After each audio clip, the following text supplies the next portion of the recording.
This episode of the Locked On NBA Big Board Podcast, my brother James is back on the show, and we are going to discuss the top French prospects in the 2024 NBA Draft. France has been putting out a lot of talent.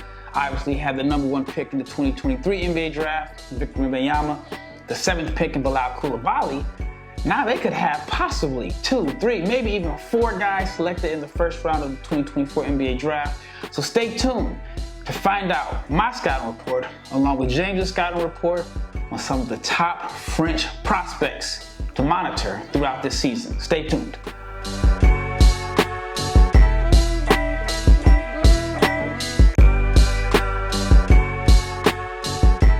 Big shout out to each and every person that has made the Locked On NBA Big Board Podcast your first listen of the day. I'm your host, Rafael Barlowe, the director scouting for NBA Big Board. I got my brother James with me back in the building.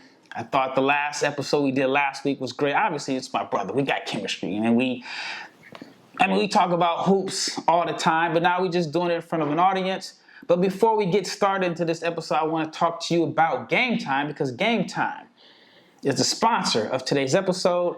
All you have to do is download the Game Time app, create an account, use the code LOCKEDONNBA, and you can get $20 off your first purchase. Again, Locked On NBA, $20 off of your first purchase. Again, thank you for listening. If you're not subscribed to the channel, please subscribe, like, share, comment. Help us grow this channel. The podcast is doing great. The YouTube channel is growing, but basketball season is here. And the reason why we're talking about the French prospects is because, they're one of the only group of prospects hooping. There's some international players that are playing, and there's some guys playing in Australia. But France is doing their thing this year. And so I know you've, in the past, been a little critical of French prospects.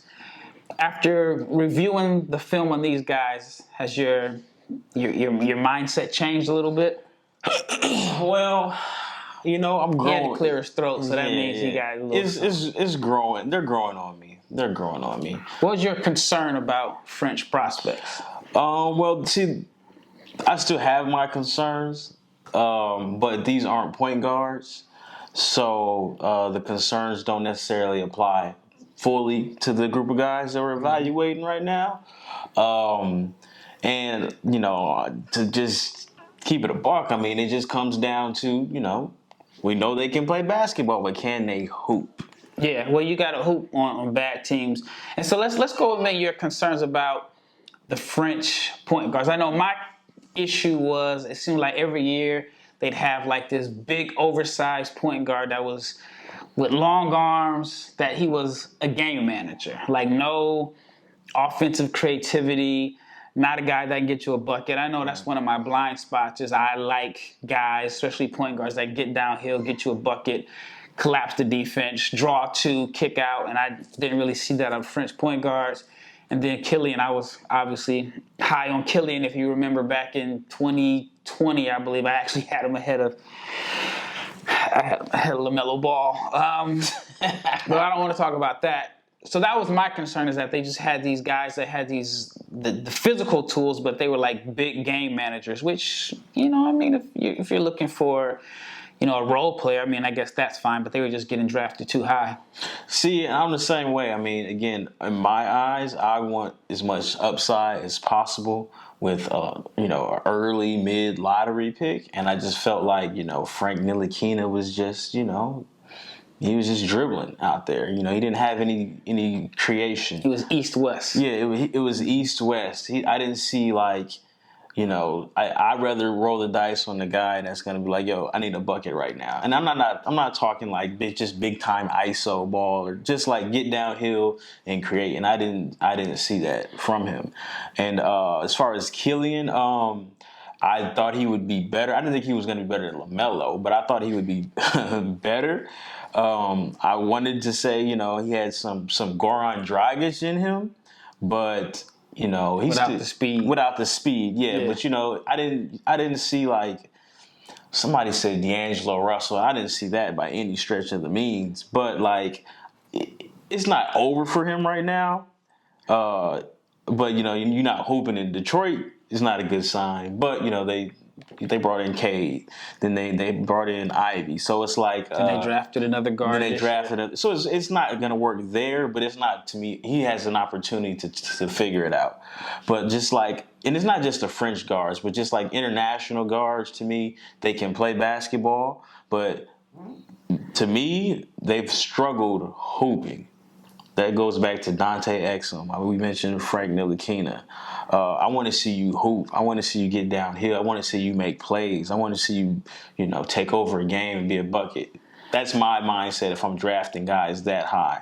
And I want as much upside as I possibly can get. I understand safe picks, and Ntilikina turned himself into a 3-and-D guy, but I mean, I'm not drafting you to do that. Yeah, not that high. But there's a guy, Nikola Topic, who we're not going to discuss on this episode, but he has got some dragage in his game. He can hoop? He can hoop. He's putting up big numbers. You don't see guards put up big numbers in Europe, but so he had a 28-point game. 28, even playing he had like 28 against pros, but when he's playing against his age group earlier this year, he's getting up like 30 points a game. He's straight down. We'll talk about him on another episode. I mean, I've talked about him, but I definitely want to get your opinion. Okay. All right, let's talk about the French guys that I believe can be first-round picks this year.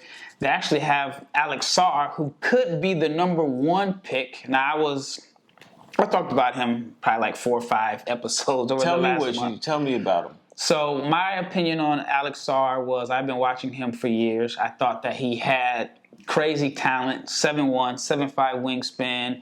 He's skilled, but I didn't like the fact that I never saw him like dominate a game. Never saw him dominate back-to-back games. Just saw flashes. Mm-hmm. But then my mindset changed when I saw him play against the Ignite last month. And he showed like he can move, he can pass, he can block shots. He showed some toughness. I saw him block Ron Holland's shot. Talked a little trash to him. I like that. I like when guys are talking trash. Some people are like, oh man, that's where arguments start and fights start. But I like that competitive. That's just the American in me that grew up watching guys play on the playground. If you get in the guy's head, you got to do whatever it takes to win. So he was blocking shots, and then he showed he can defend. There was a play where he just locked Ron up in isolation. And his role has scaled down a little bit since he's been back in Australia, but he's shown enough flashes that I think he can score inside, out. He's got the LaMarcus Aldridge turnaround. That's crazy, man. I wrote that down, man. I mean, because how many guys got a post turnaround, high arc and release? And so, but no, he's got game. So I think that I had him at number 30, I should say, coming into the season on my big board. And now I haven't put one out since, but I think he's easily a top 5 pick. Yeah, see, so again, I start my research around this time of the year. So I saw him. I saw the highlights of the G League Ignite game, and I saw a dog, man. He was dunking. To me, that wasn't always there. And so as I continued to watch. So I watched his under 19. I didn't see that dog like that. He averaged like 7 points a game. Then I don't know what he did that 2 minutes he played in OTE, but you could see like the potential, or it may have been like permanent potential. The 2 years he played in OTE? Yeah. And then, but what I saw, and then, the under 19 looked like potential. Like he looked like a good basketball player, like a first round pick. But like for what I've seen in the NBL right now and the G League game, like he looks like you said, a top 5 pick. I immediately, I started typing my notes, and I'm like, is that LaMarcus Aldridge out there? He had a 2 dribble pull up. I like how he's faster than LaMarcus Aldridge. He rebounds. He pushes the ball up the court. Can pass. He can pass. Live dribble pass. He's got real soft touch around the basket. And I think he has mobility to defend on the perimeter, too. You think? I know he can. I mean, he showed it. I mean, Ron Holland is fast. But I'm talking about, like, point guards, too. And I mean, Ron Holland, he's a wing, but I saw him... But he's got point guard speed in a sense. Yeah, and he'll use his length. I mean, like you said, 7'5" wingspan. So, like, I saw... From what I saw in the videos that I've seen, like, he looks like legit. And, again, but my concerns are, as I watch further, like, did he flip the switch? Is he a full-time dog? That's what I need to know. I saw the great shooting touch, but somehow he's like a 50% foul shooter though. Mm-hmm. I don't understand that. And that's not just what he's doing so far with 6 games into the NBL, but he shot like 50% from the foul line in under 19s for France too. So that has to be like a concentration thing because you see he's got great touch. But like I see pick and pop, I see pick and roll, I see short roll, I see him hitting guys in the corner. Like he checks like all the boxes. But again, it'll be interesting to see like, is this a full-time dog? Was this something that his agent said, hey man, you got to prove yourself? Is he going to dial it back now that he's back in Australia? I don't know. But there's a whole lot to like about Sarr right now. All right, when we return, we're going to talk a little bit more about Alex Sarr, and we're going to talk about a few more French prospects. I want to talk to you about Game Time. Have you ever wanted to buy tickets and just had issues buying last-minute tickets, or you buy tickets and then right when you're about to pay, you got this crazy price where it jumps? Well, with Game Time, they have last-minute tickets, flash deals, zone deals, and they have it on the app where everything is all-inclusive. It's easy to find and buy tickets for every kind of event in your area. They actually show you views from the venue, and they have a low price guarantee, event cancellation protection, and job loss protection. So even if you lose your job and you already bought the tickets, Game Time will help you get your money back. And they have deals on tickets right up to the very last minute. And even an hour before it starts, it is the best place to find last minute tickets. I know a few months back I was in New York, wanted to go to a Yankees game while I was there for the draft, went to Game Time, got some tickets. And it's not only sports, it's comedy, theater. And all you have to do is download the Game Time app, create an account, use the code LOCKEDONNBA. You can get $20 off your first purchase. Terms apply. Again, create an account, use the code LOCKEDONNBA, and you get $20 off. Download the Game Time app, last minute tickets, lowest price, guaranteed. Once again, thank you for all the listeners that have made the Locked On NBA Big Board podcast your first listen of the day. And in the next episode, James will be back in the building, and we are going to talk about small guards. Is it over for small guards? It seems like the NBA is off small guards. When I say off small guards, like if you like 6'1", 6'2", no matter what you do, it might be tough for you to get a job. So we'll talk about that in the next episode. But we left off talking about Alex Sarr, and you mentioned your concerns about the shooting touch based off the free throw percentage. If you had to pick an area where you think he needs to improve on to live up or maximize his potential, what would that be? Right now, again, so as a pick, continue to shoot well, right? Obviously, picking and rolling, picking and popping, those are going to be there. You know, you're going to play with great guards in the NBA. No matter the situation that you're in, because, you know, that's just where we are. We're a pick and roll league. But to fulfill the LaMarcus Aldridge prophecy, you need to play with your back to the basket. And right now, He's not strong enough right now. he's not strong enough. And again, you know, he's what, 18? Yeah, He's 18. LaMarcus Aldridge, his freshman year was like 9-5 at Texas. And he did get hurt that year too. Yep. But I want to see him develop a go-to move over each shoulder on the block. Because LaMarcus was, again, as he got, he could do both. He could pick and pop, but you could also throw him the ball, you know, in the mid post, and he could turn around and he can shoot that pretty jump shot. That's what I want to see from him in the future. He's not really getting that opportunity right now because, you know, we're not feeding the 18-year-old right now for a professional basketball team, and that's fine. But like, I see it. I see the ability. I see the talent.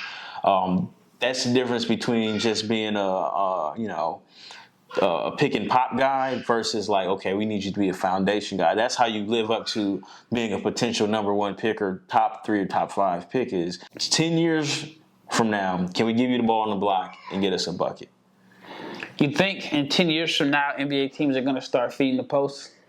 It's got to come back, man. I think it's just the market dictates where the action is. So if there isn't anybody like that, then I'm not going to do it, you know. But if it proves to be that way, then that's just what it's going to be. So like, if we can talk about now, there's been a resurgence of the power forward position, right?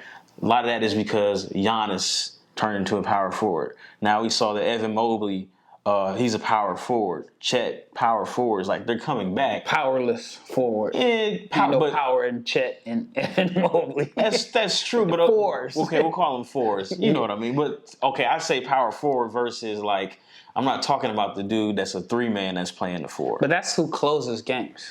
The 3-man that it depends though. To me, KD is a 3, but he's gonna close. But KD's an alien. He's always been a 3, and he'll close at the 4. Bron is gonna close at the 4. But those are we talking about like regular civilian NBA players until they become Tatum. that. Don't Tatum close at the 4? Tatum's a 3. But doesn't he close at the 4? He's not gonna close at the 3 this year. At the 4 this year, no. Who's gonna close? You got to go through Milwaukee. He can't guard Giannis. That's why they brought in Porzingis to space that out for you. Porzingis gonna guard Giannis or Horford. It ain't gonna be Tatum. I think in the closing lineup, we'll see. We'll get back to that. All right. So you say adding strength. Yes. What do you think? Who do you think he is if he puts it all together? Like I said, I think if he puts it all together, he's LaMarcus Aldridge. See, I see shades of LaMarcus. I think he'll be more of a vertical lob threat. I think he's going to be a better shot blocker than LaMarcus Aldridge. The knock on LaMarcus was he wasn't a great rebounder. So is Sarr a great rebounder? Because next to what's my man, the other French in the under 19s, he wasn't a great rebounder in that position, but they were playing with another big. Yeah, but I think in the NBA he's going to be a 5. But then some people think he's like going to be like a Jaren Jackson. See, and that's what I saw too. So okay, Jaren Jackson hybrid, I should say. Offensively, he can be Jaren Jackson, right? That would be like the medium, whatever. And I guess you could say best case scenario, you're LaMarcus Aldridge, who's an offensive hub for a team that was winning 50 games, and you pair him with a good point guard, and you give him a good chance. He's a multiple-time All-Star max player, right? And then you have Jaren Jackson, who, he can score. He's getting better at scoring on mismatches, but ultimately he's going to pick and pop. But he'll have that vertical lob, that athleticism that Jaren Jackson has. And again, if that's what you end up at 3, 4, 5, or whatever, I mean, you would take that. Yep. All right, let's talk about Melvin Ajinca, 6'8" wing. He's playing for San Quentin, also a French prospect. He is pretty interesting. He kind of came up on the scene, at least to me, had his breakout summer that kind of put him on draft boards. He's a little different than your typical French prospect to me, in my opinion, because he colors outside the lines. Like when I think of French prospects, I don't see a lot of guys color outside the lines. They're very system-based. They don't take bad shots. Melvin Ajinca, he lets it fly. He plays with a lot of confidence, not afraid to get it up. And he is someone that I can see people put him into the box as a 3 and D wing because he can shoot, but he's not just a standstill shooter, comes off movements. But he's got in the words of Cameron, he's got a scorer's aura. Okay. I like him. What are your thoughts on Ajinca? I like him. I want to love him, but I don't see a lot of shot creation from him. But I agree. But I don't know if that's going to be his role in the NBA. So again, that's why I like him, but I'm not a fan of the 3-and-D skill set for various reasons. Because again, if you're not making threes and you can't attack a closeout, what do you have to offer for me? I can't do the 2 for 8. 2 rebounds. Well, their job is to complement the guy that's making a max. But again, if we're talking about the teams that go far in the playoffs, right? Those role players don't just stand there and shoot threes. They can attack closeouts. They can put the ball on the ground. They can cut. I'm not talking about dancing and wiggling. No, we're not talking about that. But again, if you look at Michael Porter Jr. didn't do. But Michael Porter Jr. he is a great cutter, right?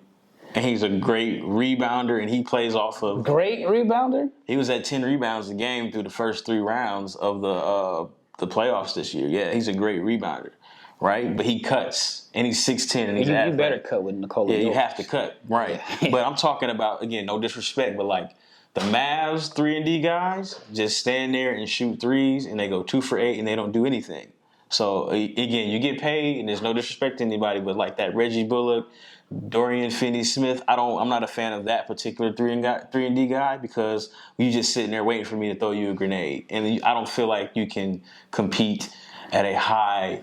That if those are your role players, then you have a ceiling on what your team can do. But if your role player is like, again, he's older, but when Otto Porter played, he put the ball on the ground, one drill pull up. He was making that shot. He was cutting. He wasn't just standing. He ain't even really that much older, is he? He's an old man. Yeah. But you know what? All right, before we get into our lingo, we brothers, so we got this lingo. I know what you mean, but explain to the audience what a grenade is. A lot of people don't know what a grenade or a bomb is. A grenade is, I'm dribbling the ball. We got 5 seconds on the clock, and I'm throwing you the ball, and you got to shoot it because I'm not taking a turnover. We got to get a shot up. So, again. But there's some guys that like grenades. I forgot. It was Quincy. Quincy AC told me, he said, throw me a grenade. I got to prove I can shoot the 3 ball. Please give me a grenade. But that was his role. It was another guy. I can't think of his name, man. He played for the Spurs, played for the Bobcats. He went to I can't think of his name. Gary Neal? Gary Neal. He used to say, when he played for the Bobcats, I need all them grenades. Because he knew coming off the bench, his role was to shoot it. And if you did get grenades, that means you probably didn't get a shot. Exactly. And for him, he needed to get a shot. But when we return, we'll talk a little bit more about grenades and guys that have roles as just 3-and-D shooters. I want to talk to you about Jace Medical, because with a Jace case, you can get 5 life-saving antibiotics just in case you have an emergency. And now to get a Jace case, all you have to do is fill out a form and you can actually jump on a call with a board-certified physician. You can get ongoing care from physicians on any treatment-related questions, doctor-created and doctor-recommended. Do not be caught unprepared. The Jace handles everything from online evaluation to licensed pharmacy medication delivery and ongoing consultation and care. Everyone should be empowered to take care of themselves and their loved ones when the unexpected happens. That's why Jace Medical provides a Jace case with the 5 life-saving antibiotics for emergency use, and they give you peace of mind so that you are not just hoping to have access to medication in an emergency. Jace Medical is simple. They handle everything from online evaluation to licensed pharmacy medication delivery and ongoing consultation and care. So do not get caught unprepared, and you can get $20 off these life-saving antibiotics today at Jace Medical by using the code LOCKEDON at checkout. That is jacemedical.com, Jase medical.com. All right, we left off talking about Melvin Ajinca, and James is not a fan of 3-and-D guys. Now, when you watch this film, do you see a glimpse or potential to be a shot creator? Yeah. So I see he has some ability. I just would like to see it more. And again, I understand it's a different country, there's different roles. I understand that. But it's just like, and don't get me wrong, he has a burner now. Like, he's shooting 41% in his current league, and he shot 47% in under 19. On a good volume of attempts. That's why I say, like, he was letting Yeah. I'm not saying I don't like him. I just would like to see more from him. And that if you box him into a 3-and-D role, sure, he'll be successful. Mm-hmm. But again, I'm just thinking long term for prospects. Like, you want the best of, the best ability. You want to get the best out of your ability. And like, I've seen him put the ball on the ground just a little bit. Mm-hmm. But it's only straight lines. And it's only straight lines, and it's at 4,000 miles an hour when he does do it. Again, it goes back to our age-old discussion. I want to see him learn how to hoop and not just play basketball. Now, if he does learn how to hoop, because he's got the frame, he's 6'8", right? He's young, too. And he's young. And even if it's just a little fake stuff to get to your spots, I might be tripping. But he could be like a Rodney Hood type. I might be I've heard tripping. That comparison. Okay, so I'm not tripping. All right, so he could be like Rodney Hood. Now, again, Rodney Hood, pre-injury in Utah, he was scoring. He wasn't just a shooter; he was a scorer, right? Mm-hmm. Not the guy that just stood in the corner. But again, he had the one dribble pull. He had a one dribble pull up, and you ran him off the line. He can make shots, and you can run action for him. Mm-hmm. So, best case scenario. or what I would love to see from Ajinca would be to turn into that Rodney Hood pre-injury kind of guy. So to me, that's not a 3-and-D guy. That's a third scorer, fourth scorer on a good team. Did you see any flashes of playmaking? No. No flashes of playmaking? No, I didn't see him try to make any plays. Again, that was not the role that was asked of him. Mm-hmm. And to me, when I did see him put the ball on the ground, it looked like he was being sped up and he didn't look comfortable. But I feel like that's something he can work on. Like it's not out of his ability to become better at it. It's just that, they said, hey man, run off these curls and shoot, and he was doing it. But again, Rodney Hood was a career 1.5 assists per game guy. So I'm okay with that if that's who he becomes. So what I like about him is he has good positional size. Like I said, he can shoot whether it's on the move, off the catch. He's an aggressive scorer, so I like the mindset. I think he's a good athlete. I think his first step is decent, but it is pretty much just straight line drives. I think his motor's good. I like the energy and activity. I like the fact that he does have a step back. See? And so he does have some. It's just not really off the dribble, but my concerns are, like you said, it doesn't do much off the dribble. I think he takes a lot of tough contested jumpers. And I have in my notes, very limited ball handling package. All right, so we're done with Ajinca. Okay. The next guy I want to talk about is a little under the radar, but he has generated a little bit of a buzz. Pacome Diadet, hopefully I said that right. Now, I've actually had a chance to watch him. In France, when I was watching, they said Dadia. PD.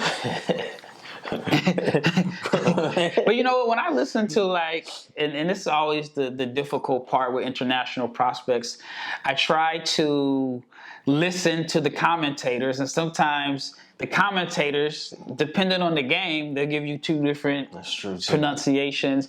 I've even went on YouTube, typed the name in, because they literally have someone that you type in a name and they will tell you how to pronunciate it. But the only thing is that same name could be pronounced different in a different language. So we call him PD. Man, but I've had a chance to watch him play a couple of times. I saw him it was a 21-22 season on the Adidas Next Generation tournament. I believe that tournament was in Patras, Greece.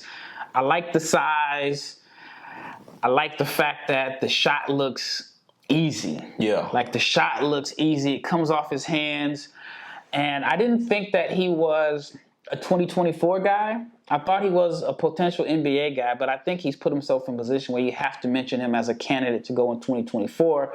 So here's my notes. Strong wing, broad shoulders, beautiful, effortless stroke, can handle the ball a little bit in space, good vision as a passer. I like the fact that he can zip cross-court passes. He passes the ball ahead, draws a lot of fouls with his activity, has some offensive creativity off the bounce, which to me is always something that I really like. He just doesn't miss around the rim. Very efficient finisher around the rim. Stays within himself, doesn't take a lot of bad shots, even though I just talked about how I like Ajinca because he colors outside the lines and takes some bad shots. Mm-hmm. And I think that Pacome has he has good range. I think he has the potential to be one of those guys that spaces the floor beyond the three-point line. My concerns were, I thought he's a good athlete, but lacks that blow-by speed, that great first step. Can be a little turnover prone from time to time. And although he has good court vision, I felt like his decision-making isn't always on par with his vision. I think he sees it, but sometimes he just makes bad decisions. Not necessarily bad decisions on the passes, but I just felt like the decision-making can improve. But I would like to see him add a pull-up jumper. Because I think if you don't have blow-by speed, but you have that size, if you can, and this is probably a bad comparison because there's only one of these guys out. But Paul Pierce had the footwork to where he was sneaky. Paul Pierce had, if you go on YouTube and look at some of Paul Pierce's dunk highlights, you dang, he was banging on people. But Paul Pierce just knew how to get to his spots. He didn't do a whole lot of dancing with the ball. Of course, Paul is just a one-of-one. But I would like to see Pacome add like a one dribble pull up to be able to just use his body, his strength, and his frame to get to his spots if he's not going to blow by guys and get to the rim and elevate over the top of guys. So that's my notes. What are yours? Let me ask you a question real quick. Uh-oh. Is he a 3 or is he a 4? He's just a hybrid. He's a 3-4. Okay, so in this current situation that he's in, he's a 4. Yep. Pure 4, pick and pop, right? Mm-hmm. When he played for the Orange Academy, he was a 3. Yeah. And that's when I saw him handling the ball. I saw him making plays. I saw him playing pick and roll. So my biggest concern, I guess you could say, is what is he? Now, again, if you tell me he's just going to be a 4 and he's going to pick and pop and be like a secondary ball handler. You're not maximizing what he brings to the table. Are you not maximizing it, or can he become that, is what I'm saying? Well, I think he can pass. Or can he become a 3? Because like I said, I just don't know which one he is right now. Or if you say he's a 2024 guy, he's a 4. A 2025 guy, maybe he goes back to the toolbox and sharpens his playmaking off. Because again, like you said, he's not quick, he's not athletic. That's fine, but he has ball handling ability. Mm-hmm. So it's like I would like to figure out which one is he. I mean, I just think in today's NBA, there's hybrid 3-4s. Probably his best position where he may have the best advantage is as a 4. Right. So if he's a 4, then you're talking about a guy that can space the floor. Yeah. A guy that can be a ball mover. Attack closeouts. Because that physical disadvantage he would have on the perimeter as a 3 is cut down if he's getting guarded by 4s. Yeah. So I see him as a floor spacer that can make plays. Not necessarily be like a secondary ball handler, but another guy that can make plays. And that's why I'm saying if he becomes a little bit craftier off the dribble to where, he can get you a bucket late in the shot clock, or be someone, if there's late shot clock situations, he can turn into another pick and roll playmaker. Okay. But I like his skill set. Like I said, I didn't think he was a 24 guy until recently. And he dealt with some injuries last year. And so, I'm hoping to see a season out of him where he's healthy. Because, again, I've been watching him for a couple of years now. If he's healthy, then I think he can show – well, of course, situation matters. But I think he can show that he's got a lot of skills to work with. Yeah, he can play. And like I said, I went back to see if he offered more. And like I said, when I saw him in that Orange Academy, he was shooting 50% on high volume from 3. So he was letting it go. Letting it go. He can shoot. So again, and I'm not saying him being a 4 is a bad thing by any stretch of the means. Because again, if you're a 4 with just even a little bit of ball handling ability, when you play with those point guards, especially as a stretch 4, they chase you off the line and you can get downhill and hit that guy in the corner, or you can shoot that pull up, or in his case, because he was shooting, relocation 3s, like those are all pluses. I just want to know, is he a 3 or is he a 4? But I like him too. He's somebody I would keep an eye on, obviously, to see how he progresses during the season, to see if it's this year or next year would be best for him to enter. What makes international prospects difficult sometimes is that you have to watch him in multiple settings. And I respect the fact, and I like the fact that you watch him in multiple settings, because I've had people that I've talked to, and they'll go on Synergy or whatever, they'll watch 4 game of just this season. And the guy's role could be totally different because, like you said, when he was at the Orange Academy last year, his role was totally different than it is now. And when I watched him at the Next Generation tournament, I had some notes on him. I said great size, frame with broad shoulders. He showed that he can run the floor. I thought he had upside as a defender because he gave multiple efforts. And then on my notes from this, I had him as a good athlete that made plays above the rim. because he showed that in this setting. Now, it's a different setting because he's playing against his age group. And then, right now he's playing pro. But I have seen film this was actually not necessarily film. This was with my own eyes, where he looks like he was a good athlete. I put that he's a capable shooter and shot maker, can attack closeouts. And then on this one, I said that he's not much of a passer or a playmaker. So these are my notes from, I want to say, like March 2022. But then I see him in another setting. I'm like intrigued about the passing.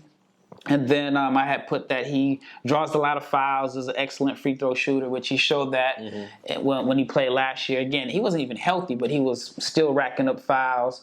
He scores easily within the flow of the offense, which is something that I do like, but I think there are times, especially when he's playing with his age group, that he'd have like an advantage over a guy. Like basically a guy couldn't check him, and he would still only score within the flow of the offense.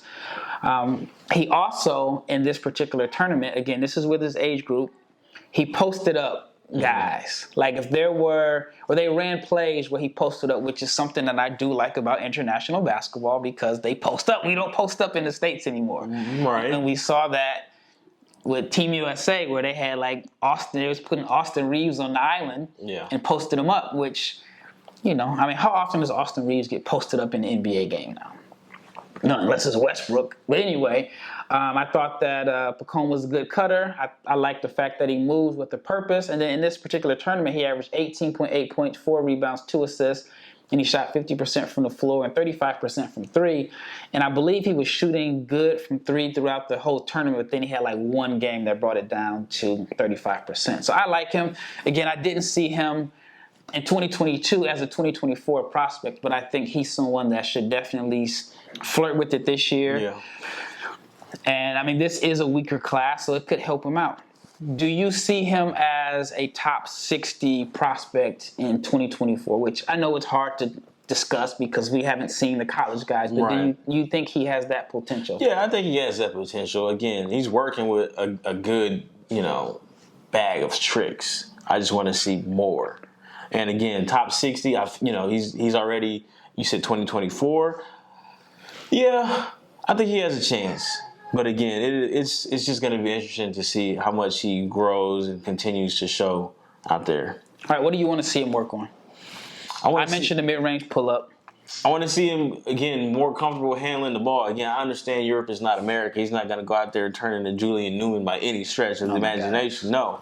But, again, okay, they chase you off the line. Show me a 2-dribble pull, a 1-dribble pull-up, right? Like, just show me more. Show me some of the skills that you have when you play against guys your age level.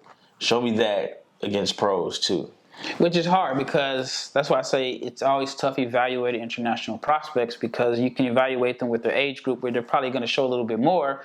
But then if you're 18 years old and you're playing on a pro team, they're not going to give you a lot of room to develop. They want you to play the winning style, which you can see guys have more freedom. Yeah. International guys have more freedom in the NBA as rookies.